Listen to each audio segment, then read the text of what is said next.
Greetings and felicitations, children of technology.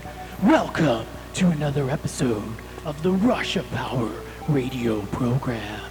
I'm your host, Big Slime, and we're here to tear the soul of the metal YouTube scene apart. Now, if you came here looking for open-minded, loud-wire metal coverage or blabbermouth gossip, I suggest that you flee the scene.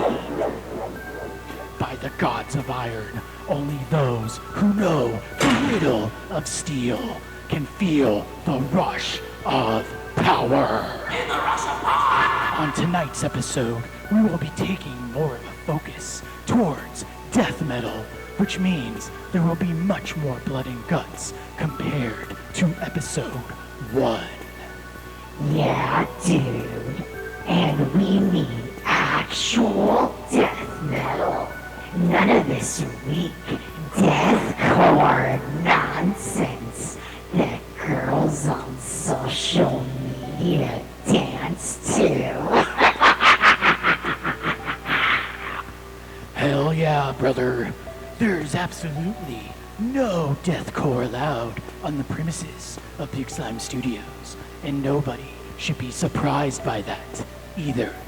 Hey, John Oliver, do you think that anybody here at Rush of Power Radio listens to bands such as Lorna Shore or Whitechapel? No. Exactly. If you've never even heard of Left Hand Path and you somehow found your way here, well, you're in the wrong part of town. You fucked up.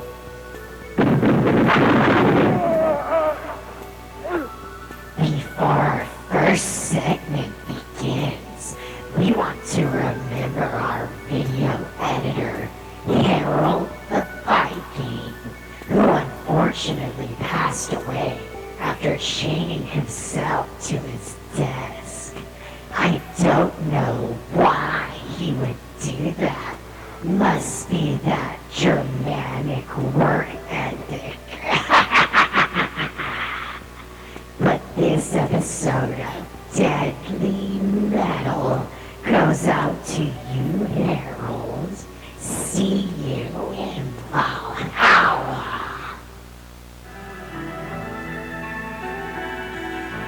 Viking, now it's time to sail to new lands. Viking, now it's time to put to sea.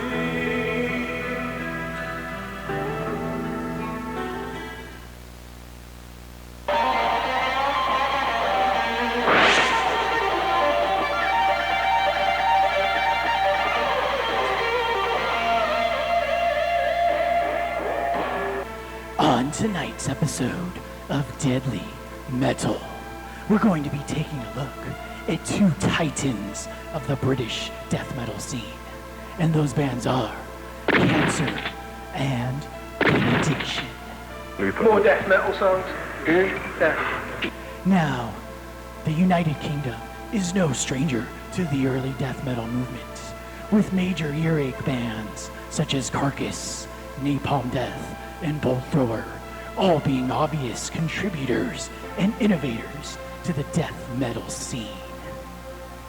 The thing about those bands is they were all rooted in grindcore, which definitely had a major impact on the development of death metal.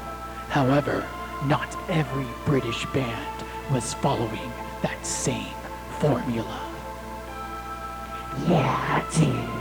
Cancer and Benediction are two bands that most metalheads have heard of, but it seems like they only know the names half the time. These guys were overshadowed by the blast beat grinding death metal coming out of the UK, which definitely would have sounded even more extreme at the time. Now, here at Russia Power Radio, we enjoy all kinds of true metal subgenres. And as much as we enjoy the extreme shit, sometimes the heavy shit can hit just as hard. Excellent. Now, Cancer's debut album, To the Gory End, debuted in 1990, and there are no blast beats to be found. Instead, you find vicious, primitive, yet effective death metal, similar to what Massacre and Master were doing over in the United States.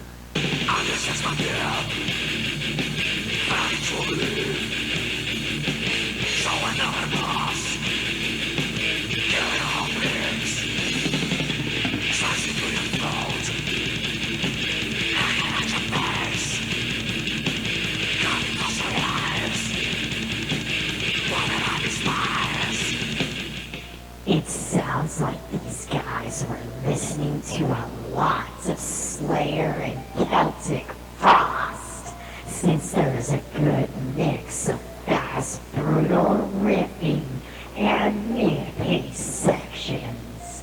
But you can headbang to every single riff on this album.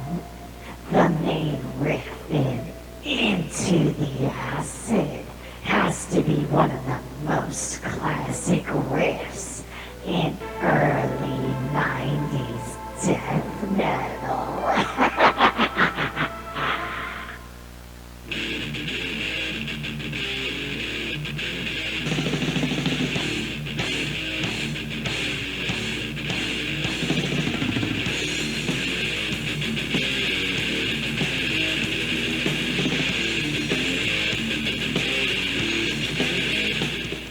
Hell yeah, brother. The atmosphere that Cancer creates almost feels like a beefed up heavy metal band. Another thing that set the band apart during this era were the vocals. They were more like throaty death thrash vocals compared to the typical deep death metal growl.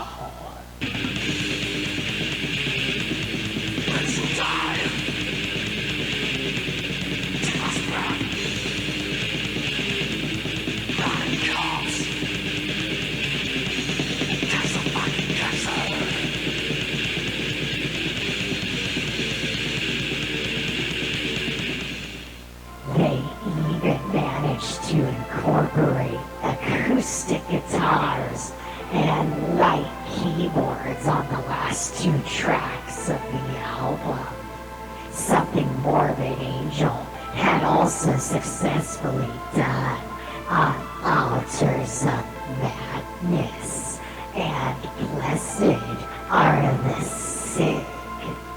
Overall, To the Gory End is a death metal gem that belongs in any real headbangers collection.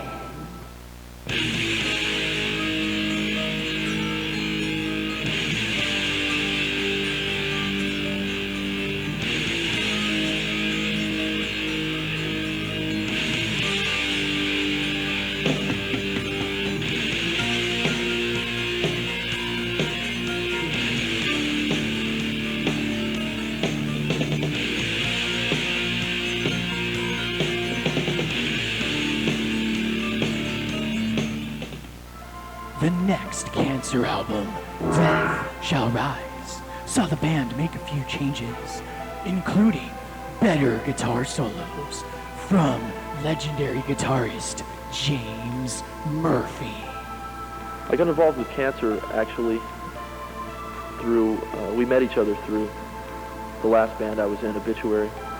We did a European UK tour and we played a show together in London and Cancer opened the show for us. And also, I live about 30 minutes away from the studio where Cancer recorded their most recent album, and I was in the studio right at the time that I got out of Obituary, and I previously knew the guys in the band because of the tour and because the studio is only 30 minutes away from my house, and I go there often. So they asked me to record the solos on the record as soon as they found out I was out of obituary, so it worked out. Unfortunately, they dropped the unique vocal style of the first album and replaced it with a standard death metal growl. But the vocals are still good, and they adopted some thrash metal group yells as well. Suffocating rapidly. It's my last breath. Down to the ground. I'm stabbed in the chest. I'm gone. Corner. I'm gone. Corner. I'm gone. Corner. I'm dead. Quiet. The songwriting on this album did get a little more advanced, but the band still played a primitive form of death metal that I just can't get enough of.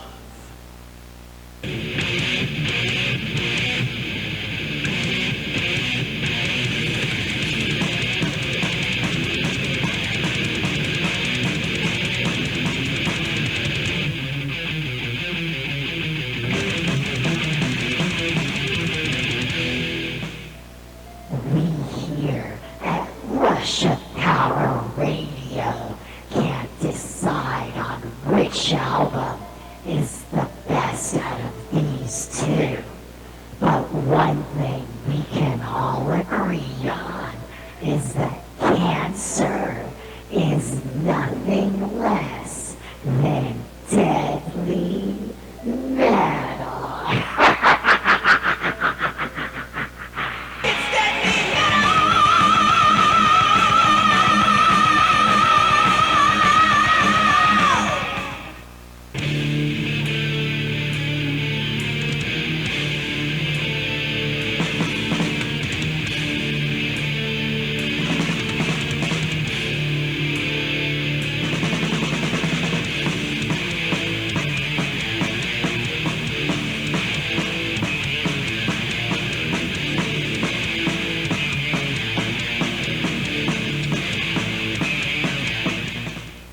Like Cancer, Benediction's first album, Subconscious Terror, debuted in 1990. Now, Benediction had even more of a grindcore connection than Cancer due to the fact that Barney Greenway was the vocalist on the debut album. However, despite this grindcore connection, the band still played a much different form of death metal compared to the typical earache style.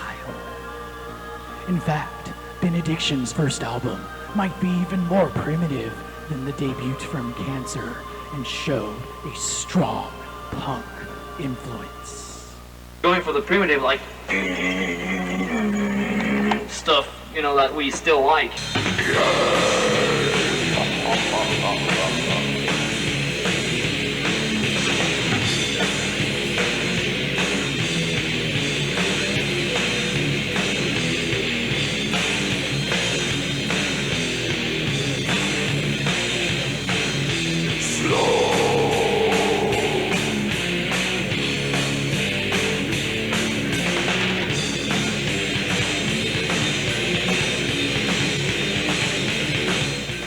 The debut album also had some pretty heavy mid-paced moments, and the punk drumming really helped these songs hit harder.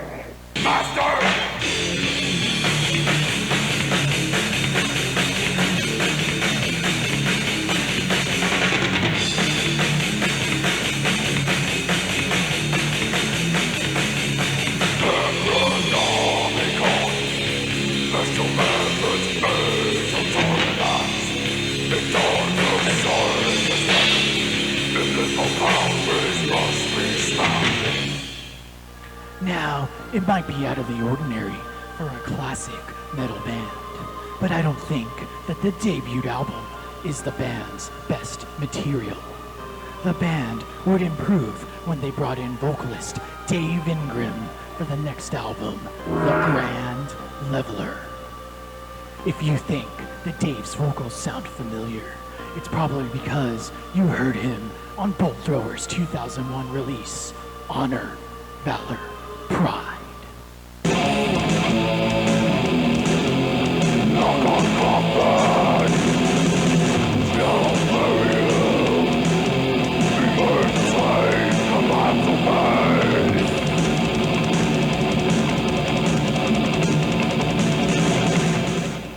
The band's songwriting definitely improved on this one, but they still played pretty far away from blasting and stuck with punk beats, even when tremolo picking. This added a surprising amount of heaviness to their sound and allowed for plenty of headbanging as well.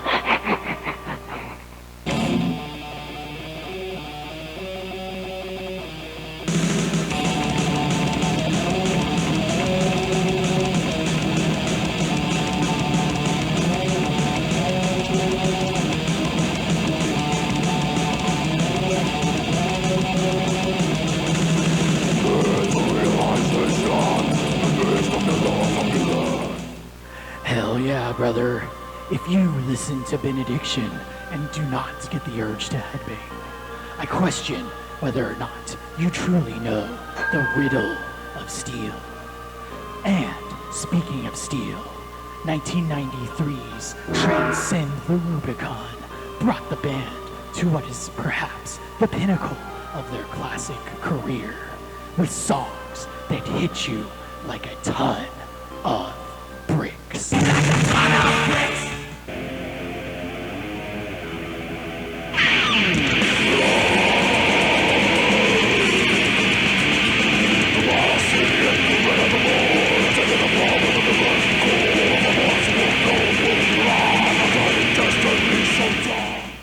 You can tell by the killer Dan Seagrave artwork that this album is going to rule, and the band delivers.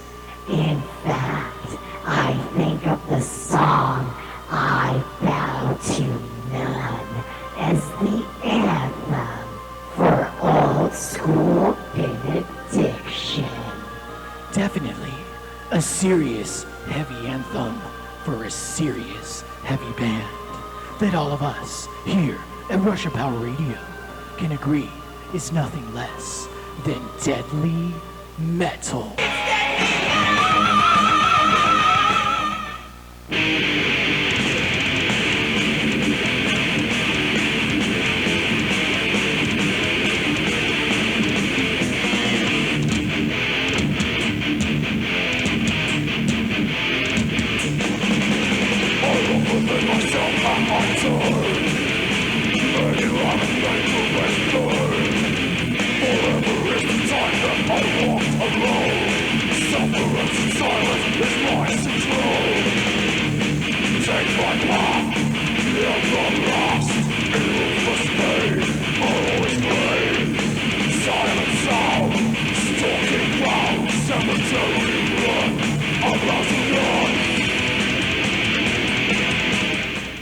Alright, headbangers. This concludes tonight's episode of Deadly Metal.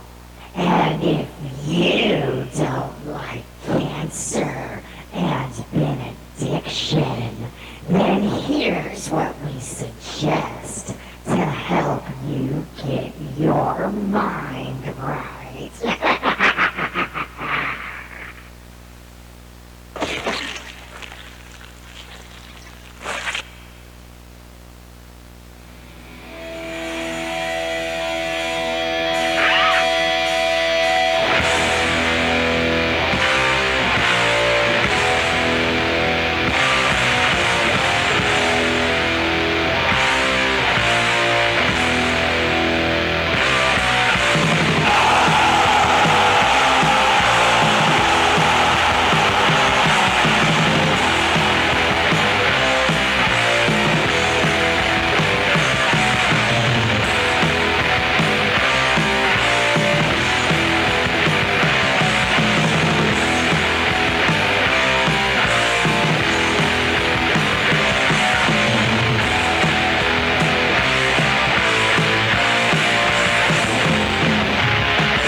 track from Phantom from their Transylvanian Nightmare EP.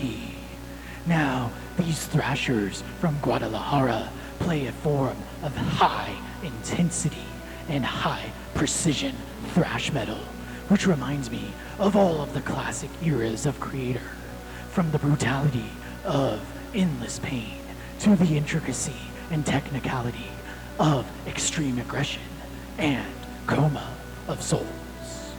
The artwork is one of the best in recent years, too.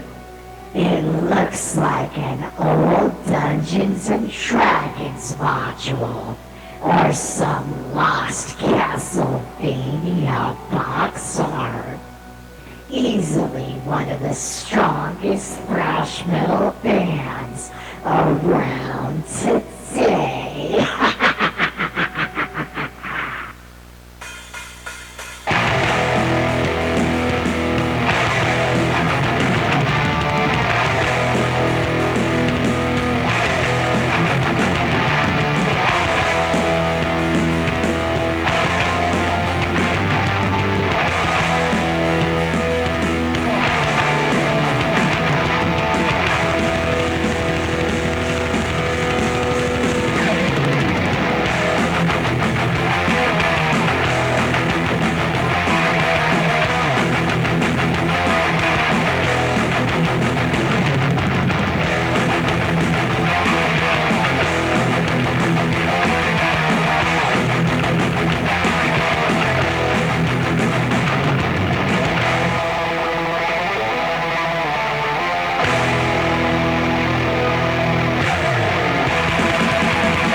struck again. Not the devil himself, but his servants. It's sometime in the future. The ultimate challenge. Crossfire. Crossfire! You get caught up in the crossfire! Crossfire! You get caught up in the crossfire! Crossfire! Crossfire! Crossfire! Crossfire! You'll get caught up in it.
They're not in their graves, and they're not walking the night. They're in the phone lines, and they've got your number! Want theirs? Dial 1-900-490-DEAD. Randomly selected callers get to talk to me live, in the flesh. When you reach me, you'll wish you never called. Only $2 a call.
All real rockers, true headbangers, and cult black metalers listen to Call from the Grave every week for a wide range of hard rock and heavy metal, diabolic black metal, blistering speed metal, and everything in between.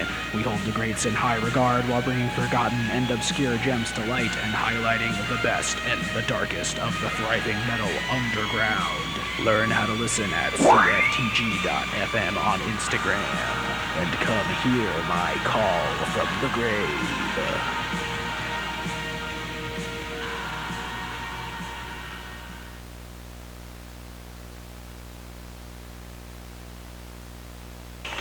We got tired of that shit. Look around you. Look what death metal has become. It's like nothing. It's like people in colored clothing talking about political PC stuff, you know? For me, death metal, and for us, death metal was always about something extreme, and now it's like, hey, voting or whatever. So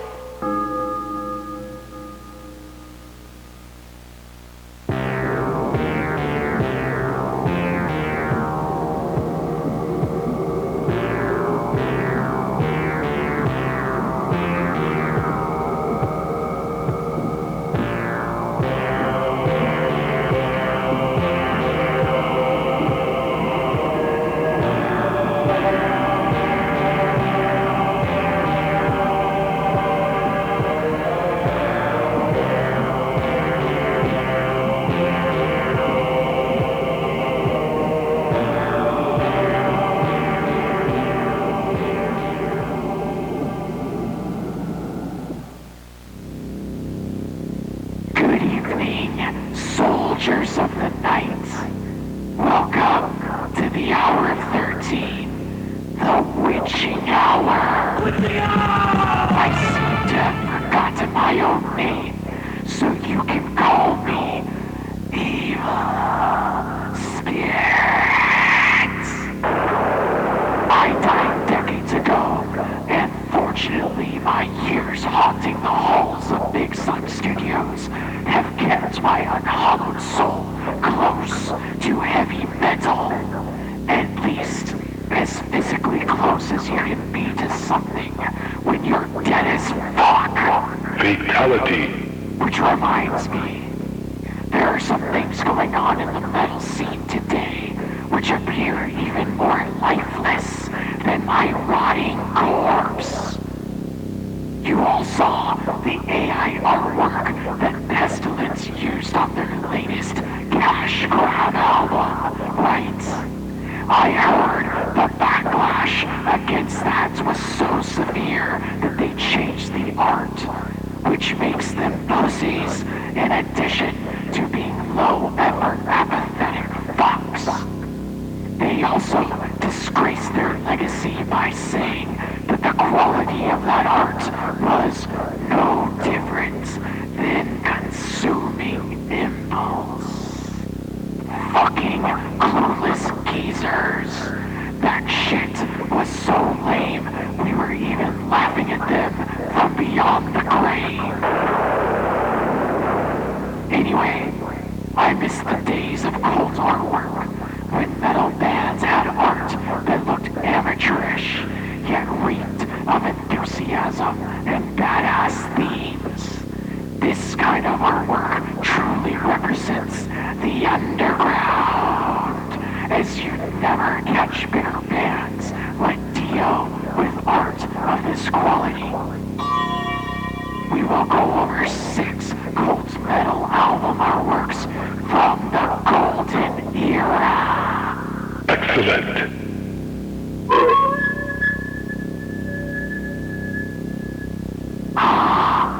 Battlefields.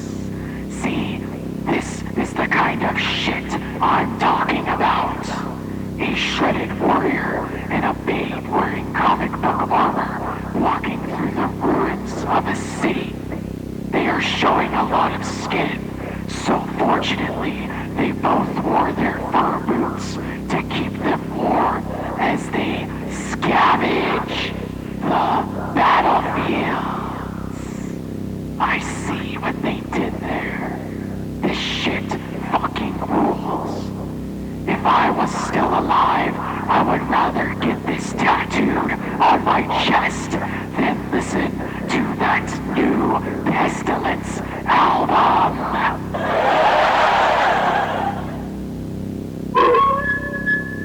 There's a lot to unpack here, and all of it is awesome. I am guessing these are supposed to be the 4 horsemen, even though the chick in the middle is riding a unicorn, which makes this the 3 horsemen. The dude on the right is wearing a top hat and looks like he's employed cleaning chimneys at a Victorian-era home. There's also a skeleton and a guy wearing a fake Viking helmet. 10 out of 10 art. If I wasn't disembodied, I would rather airbrush this on the back of a leather jacket than hear even one song from that new Pestilence album.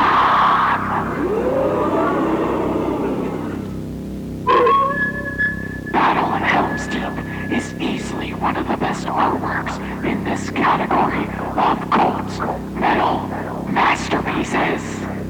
The warrior's muscles are huge, yet anatomically incorrect, making him look like a dollar store action figure. The demon priest in the back appears to be having some kind of spasm, and the skeleton in the bottom right corner seems to have died from having an enlarged brain. It looks like art from an unlicensed Lord of the Rings board game, and for some reason, the band didn't include their actual logo on here. If I could use a smartphone, I would rather have this artwork permanently locked as my wallpaper than give that new Pestilence album a single spin.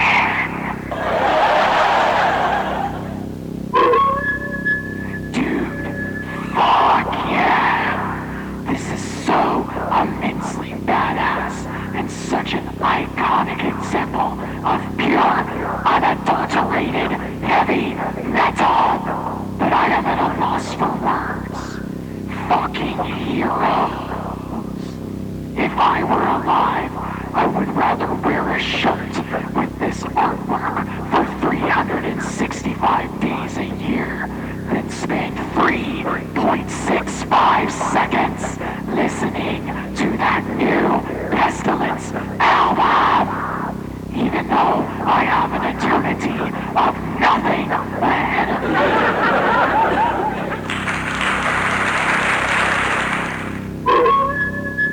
Now this really speaks to me as the host of the Hour of 13.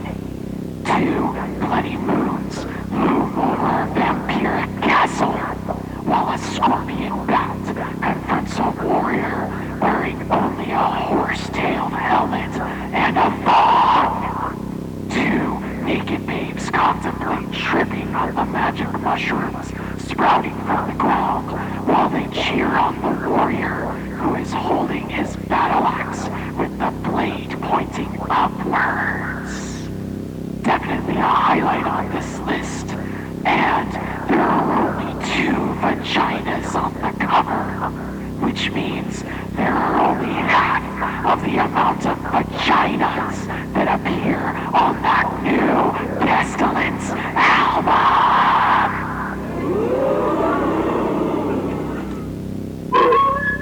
When it comes to cult covers, this might be the pinnacle.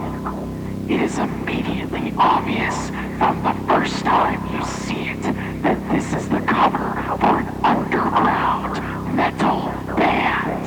And the music is just as mystical, otherworldly, and fucking fantastic as the artwork is.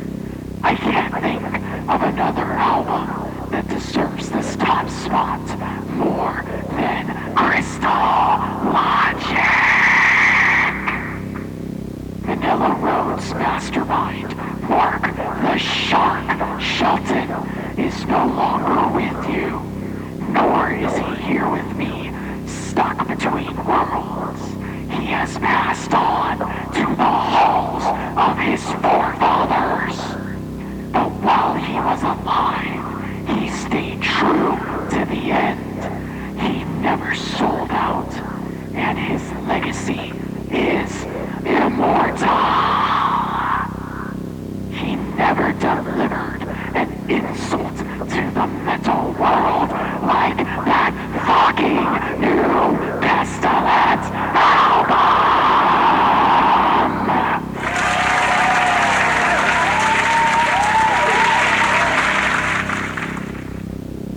Alright, fellas, that's about all the time I have for tonight. Fuck off,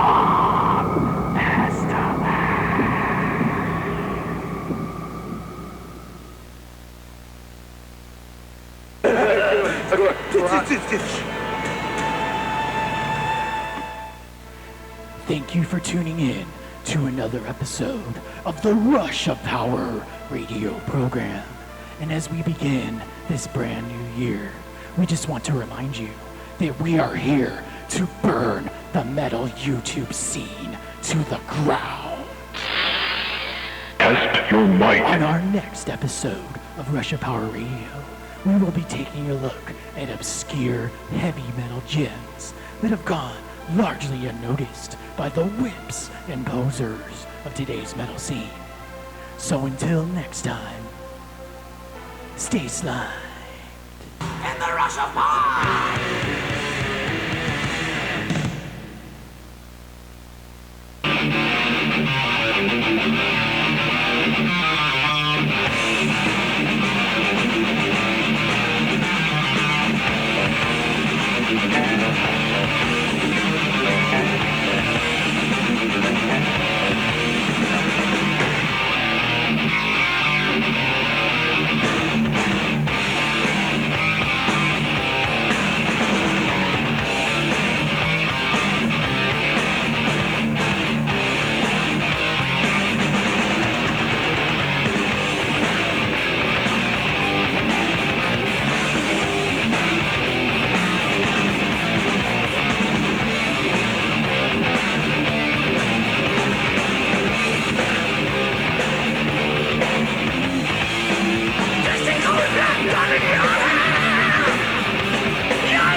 We have now reached the end of our broadcast. On behalf of everyone at Big Slime Studios, we thank you for watching. Good night, and see you in hell.